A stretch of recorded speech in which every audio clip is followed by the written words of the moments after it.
कल यानी 6 अप्रैल को तमिलनाडु में एक बहुत ही हिस्टोरिकल और रेयर फैसला सुनाया गया जिसमें 9 पुलिस वालों को फांसी की सजा सुनाई गई।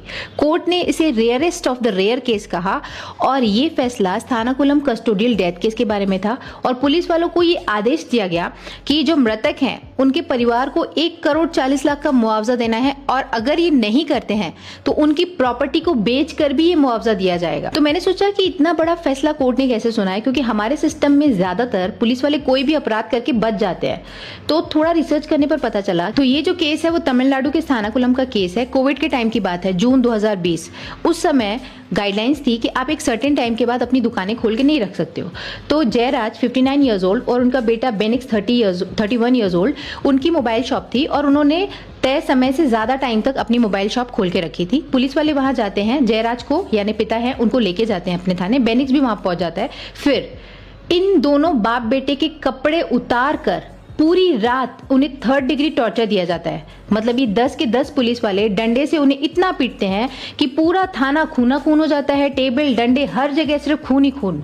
ये दोनों अपनी जान की दुआ मांग रहे थे, माफी मांग रहे थे कि छोड़ दो, पर इन पुलिस वालों को उनके ऊपर दया नहीं आई। इनके परिवार वालों का कहना है कि उस रात उन्हें इतना पीटा गया कि इनको बार बार कपड़े बदलने पड़ रहे थे, खून इतना बह रहा था, कपड़े खराब हो जा रहे थे। 7 बार उन्होंने लुंगी बदली और इतना इनका खून बहा कि इनके लंग्स और इंटरनल ऑर्गन्स ने काम करना भी बंद कर दिया था। आप सोचो इतना टॉर्चर। इसके बाद 20 जून को सुबह को जब इन बाप बेटे को कोर्ट ले जाया गया तो जुडिशियल मजिस्ट्रेट ने सोशल डिस्टेंसिंग की वजह से इन्हें देखा तक नहीं और इन्हें जेल भेज दिया, जबकि इनकी जो हालत थी वो हॉस्पिटल में एडमिट होने के लायक थी। वो चल भी नहीं पा रहे थे, उन्हें देखा नहीं गया, इनके साथ क्या हुआ ये कुछ पूछा नहीं गया और इन्हें जेल भेज दिया गया। फिर वहां जब इनकी तबियत बिगड़ने लगी तो इन्हें हॉस्पिटल लेके जाया गया और वहां डॉक्टर ने भी साठगांठ के चक्कर में इन्हें फिट बोल दिया। ये नहीं बोला कि इनकी हालत इतनी ज्यादा खराब है। फिर कुल मिला के 22 जून को बेनिक्स ने दम तोड़ दिया और 23 जून को उनके पिता ने भी दम तोड़ दिया ओवर ब्लीडिंग की वजह से और ऑर्गन फेलियर्स की वजह से। इसके बाद जब इन दोनों का पोस्टमार्टम किया गया तो बहुत ज्यादा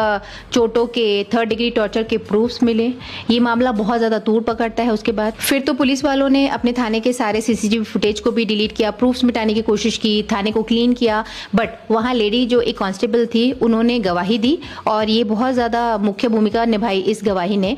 और उन्होंने ये माना कि वहां पे पूरे थाना खूना खून हो चुका था और बहुत ज्यादा इनके साथ 3rd डिग्री टॉर्चर किया गया। उस समय ये मामला इतना ज्यादा बढ़ गया था कि मद्रास हाईकोर्ट ने खुद इसका संज्ञान लिया। पहले ये केस सीआईडी को दिया गया, फिर सीबीआई को दिया गया और उन्होंने अपनी जांच में ये बात को माना कि इन 10 पुलिस वालों ने बहुत ज्यादा अति की इसके साथ, इसीलिए इन लोगों की मौत हुई। इसके बाद सीबीआई ने 2000